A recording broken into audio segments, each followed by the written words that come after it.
Well,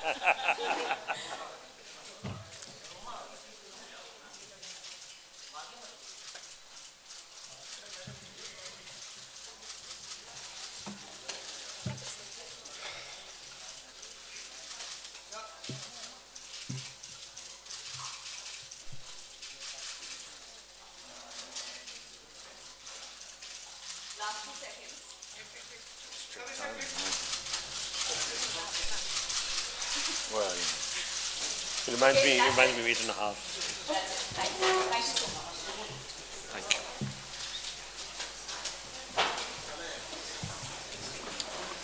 Thank you very much.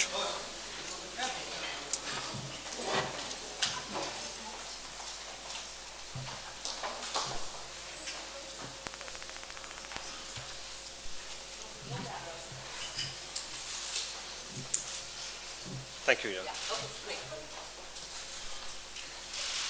All right. Tacita, do you want to start with your own thing and Chris can take over? Okay. Good evening and good afternoon, everybody.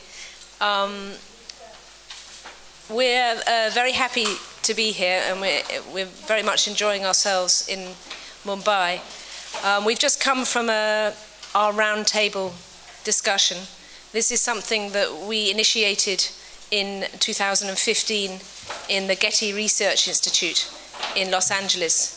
And it was the first time that we encouraged the various communities involved in the use of film, from artists, filmmakers, stock manufacturers, lab owners, the Academy for Motion Picture Arts and Sciences, festivals, education, to sit around museums as well, to sit around one table and to discuss with great concentration how we could keep film as a medium available for future generations. And this was the first of four. This is the first of four. The second one was in London. The third one happened in Mexico City without Chris. And then now we're in Mumbai, Reframing the Future of Film 4. Yeah, Chris, you want to just add? You want to talk about what do we want to tell them about why are we here and why are we here? I'll just give the background. Yeah, we had a very productive meeting this morning with a lot of different members of the Indian filmmaking community, and what Tacita and I have been trying to do with these meetings, where we bring together all the different facets of film production and exhibition, is to really make the case for the place that celluloid film will have in the future in a post-digital world, and looking at the importance of film and celluloid film as a distinct medium, not as a technology that has been replaced by digital imaging, but as a creative medium that Tacita as an artist and myself as a narrative filmmaker that we depend upon. And we've had very productive coming together,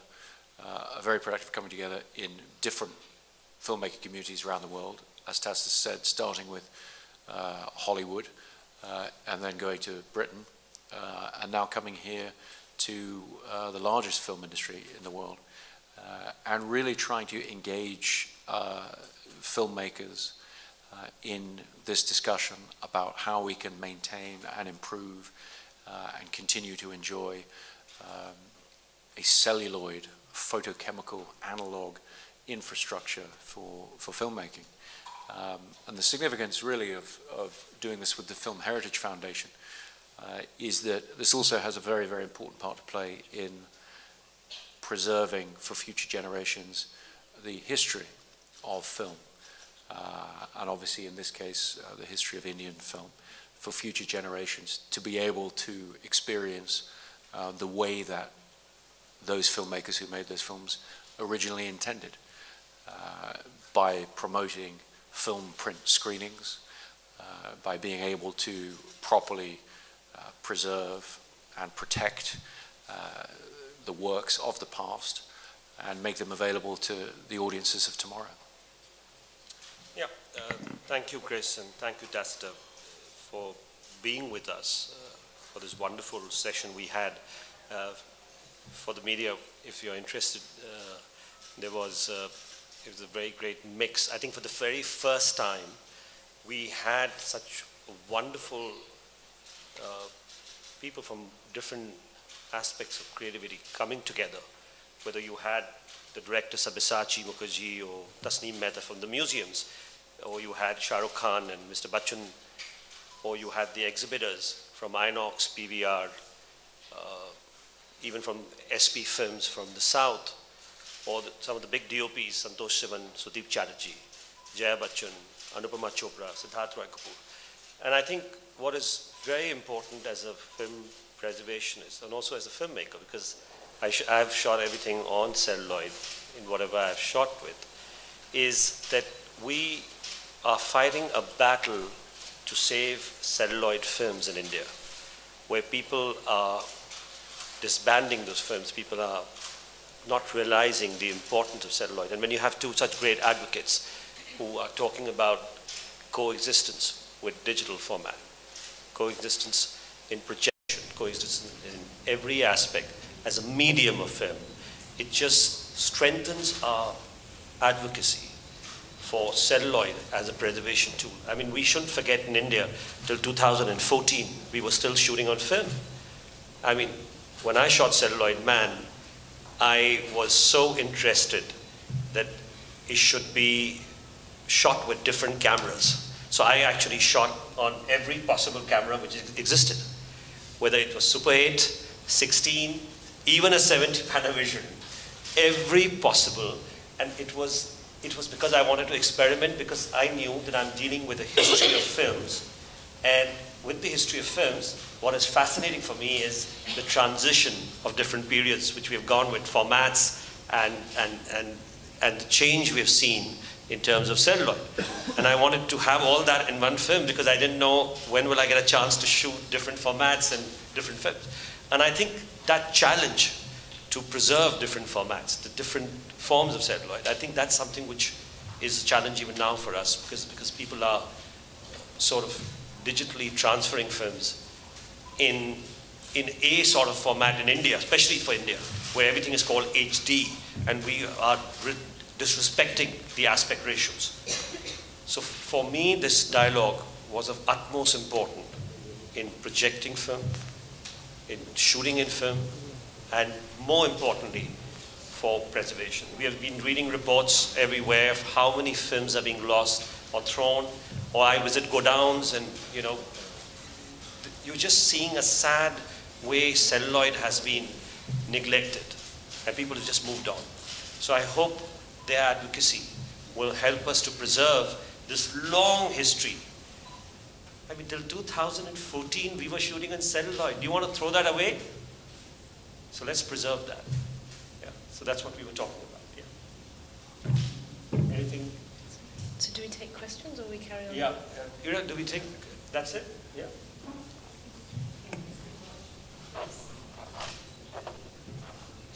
Yeah. Sorry, what were the conversations? Okay. Do you want to just... continue? Yeah, just a few conversations. Okay, the first, in the round table was divided into sort of three sections, and the first was about capture or filming. I should say that also amongst us was Jeff Clark, the CEO of Kodak, who in our Getty event came out and said that actually Kodak is absolutely committed to film. And this, and again in the public event that evening, and this was a moment where, you know, there had been a lot of you know, speculation that film was over, and actually to this day I keep being asked, does Kodak still make film? And they do, very much so. And so that alone is to try and stop the understanding that, or the misunderstanding that the film is not available anymore. It is available, it's very much available. And I think the whole point of this, and I'm an artist, so my context is within galleries and museums, and what's very important to me, and which is as something that's having spoken to Chris a bit about this, is that a lot of filmmakers are not allowed to choose, actually don't have the right to, or the authority to choose the medium with which they want to make their work. And in art, of course, in my world, mediums, and I pluralize it deliberately to give it power, are what artists use. We all know that artists use, paint, they can use print, they can use photography, film, sculpture. That makes sense to everybody in this room. And for within cinema to be told you can only use digital was a very foolhardy thing. So this was the beginning of our discussion, was about how to encourage people to shoot on film again, and saying that it's available was the first thing. And also in a way to counteract the negativity about film, the pessimism. And so that was, and then we moved on to exhibition. That it's very important that clearly cinema is in India and in much of the world in a mass way is become digital cinema, but that doesn't mean that film's not available in film some theatres and archives and in museums, and also for special occasions like Dunkirk. And then the final thing was preservation. So we split it into these 3 areas.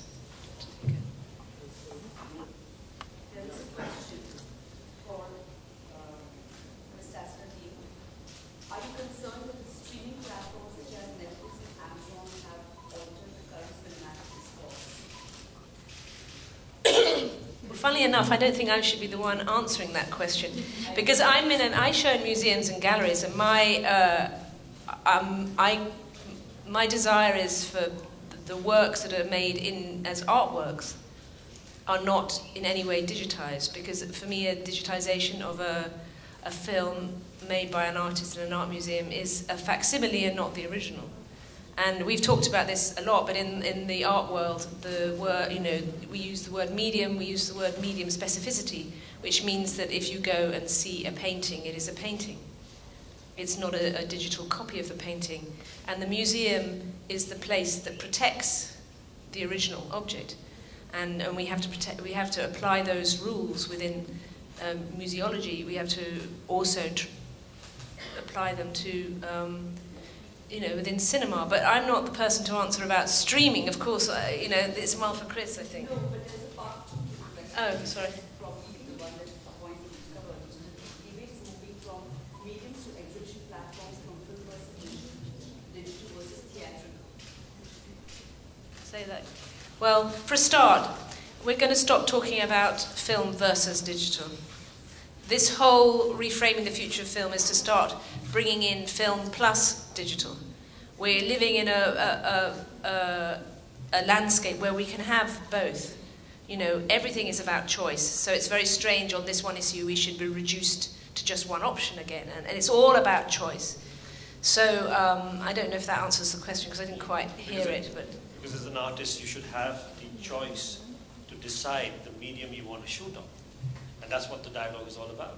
That's what we are all looking at. That I should have the choice to preserve the film the way I want to preserve it.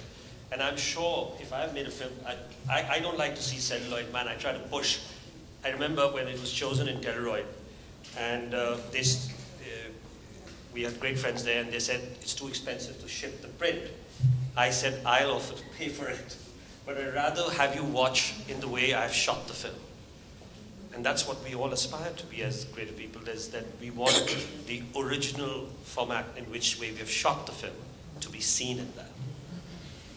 The next question is addressed to Mr. Nolan. Are there any common misconceptions about digital and film that harm the conversation you want to initiate? There's a famous misconception about digital's longevity and reliability. What are some of the others? Well, I mean, a lot of the point of these events and the point of the conversation we had this morning was in dispelling certain myths. Really, there's a rise because there's been a very powerful financial imperative for electronics companies and technology companies to try and transform the industry. And that's always been the same. There's nothing new there. But what happens as a result is you tend to get accusations to undermine a particular medium, in this case film, accusations that it's more expensive, or it's prohibitively expensive, or it's too difficult, or there aren't any projectionists left to project the film prints, these kind of things. We've spent the last few years just patiently explaining that, you know, film is here to stay, and it's a wonderful medium that we can all enjoy. And we've continued to work in the same way we've been working for many years. And as Tacita said, it's really not about film versus digital. It's about preserving this medium for, you know, future generations of filmmaking to be able to use it. And so, I don't want to repeat any of the misconceptions because they get propagated. But you know, ultimately, what's been really exciting about the meeting today, a meeting with leading members of the Indian film community, is there's a spirit of optimism. There's a spirit of film having a wonderful future and great potential. And there's a lot of excitement around it, a lot of excitement from filmmakers and exhibitors and everybody else in terms of continuing to give audiences a reason to leave their homes and come together in a movie theater to experience a story.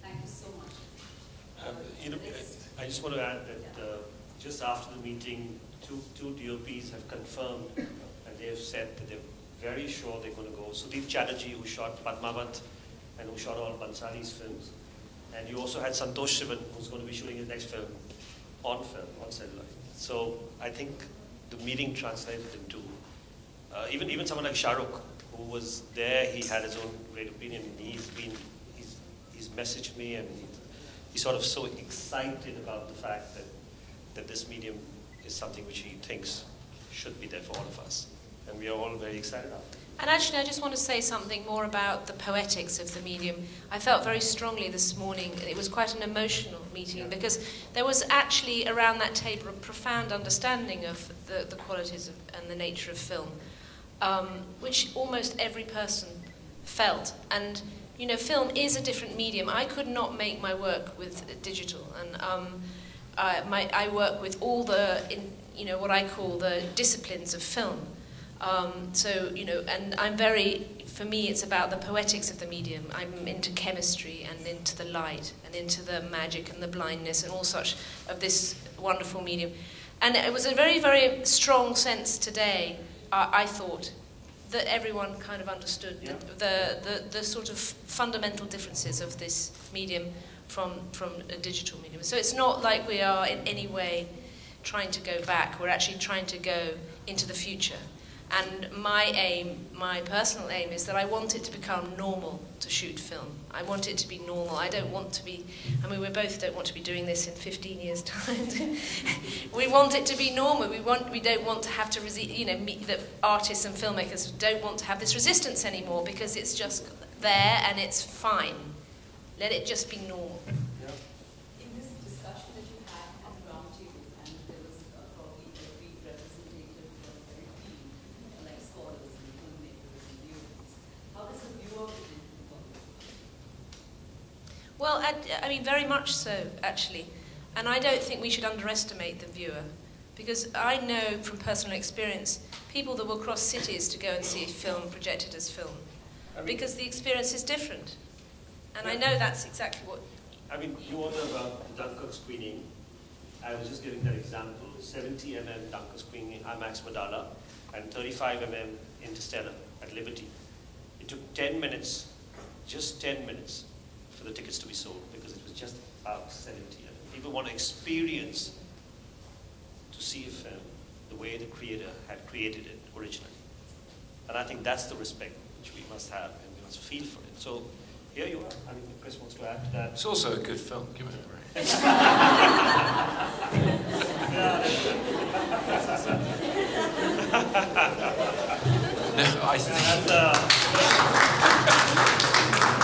I think it's exactly the point, which is I work in a field where the audience is constantly being underestimated by people who finance the films and distribute the films. There's often a feeling of nobody cares, nobody knows the difference. And actually, when you talk about myths to be dispelled, I think the main myth is when this discussion has arisen in the past about why somebody would choose to shoot film, even if it seems more difficult than shooting digitally, they speak as if filmmaking were a logical and a pragmatic thing to do, and it's not. And no film is logical and pragmatic. Films are about dreams, they're about magic, they're about escapism and experience. And so, to a certain extent, you have to embrace your emotional side and your feelings about a medium, and whether you want to work that way or not work that way. Those things become important. And I think we see that just as much from audiences as we do from filmmakers. We're constantly in dialogue with audiences. Indeed, we are the audience ourselves. And we forget that at our peril. And somewhere I feel not enough choice has been given to the audience too in India. You know, they don't have, I mean, really, if you really want to see a film on 35mm or 70mm, where do you go and see it? And that was the whole point of the dialogue, that to make that space available, to see whether exhibitors can come forward, where they could be. You know, I was just before Tacita got in touch with me, I was in constant dialogue to have 35mm screening in the preview theater of Liberty as a club where they can experience the 35mm, because we didn't have our own space. We don't have a museum or a space because we are a very young foundation. And I think this dialogue will help that to sort of feature. Even the NCP, where we are going to be talking, they have 35mm screenings, they have 16mm public projectors, but they haven't been working. And the inspiration we will get out of this is the fact that you will see them running back soon. So I think the viewers are going to get it. It's going to change. And we hopefully, this dialogue will help us to make it very soon. Thank you. Mr. Nolan, you're a great inspiration to most filmmakers and especially youth, especially in India. And although they follow you everywhere in your work and you're obviously a role model for them to shoot a film and you're not compromising on that, at times they feel very dispirited about their lack of option for shooting on film. What would you say to them? Well, I think making films is always about facing insurmountable, seemingly insurmountable odds. Anybody who tries out to go out and direct a film and has to get a budget, has to get a crew together, has to surmount all kinds of obstacles. And so I'm just trying to position and empower filmmakers to view their choice of medium as one of the things that they have to fight for. And none of these fights are easy, particularly when you're starting out, but they're all worth fighting for, and they're all part of that tension and that process that filmmakers go through to tell the stories that they want to tell. And I think some of that tension can actually be productive, because you're made to think about what's important to you and what you really care about. And what we want to see as film goers on screen are stories and presentations that the people who made them care deeply about. Thank you. Thank you. Did you feel that in the room there was a positive feedback from people who were on the other side of the filmmaking exhibition? Yeah, no, I think so. I mean, I felt very positive energy in the conversation from all aspects, particularly exhibition. Obviously, their frustration is that they get pulled in different directions and they're told to go digital because people want that, and then it's come back to film because people want that. But I think the enthusiasm and the excitement that everyone feels around films in this community is vital, and is what will allow great things to happen in this regard. Because ultimately, it's about getting people together, getting them out of the house, and giving them a fantastic experience at the movies. Okay. Thank you. Thank you. Thank you very much, everyone.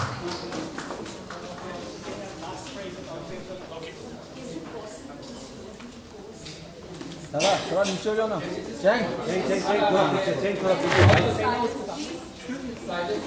दादा चैन थोड़ा नीचे बैठना please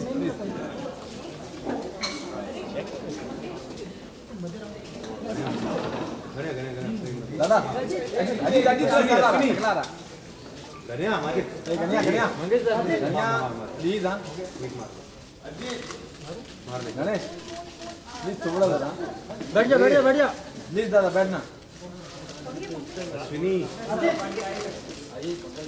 दादा मित्रा मित्रा थोड़ा जरा thanks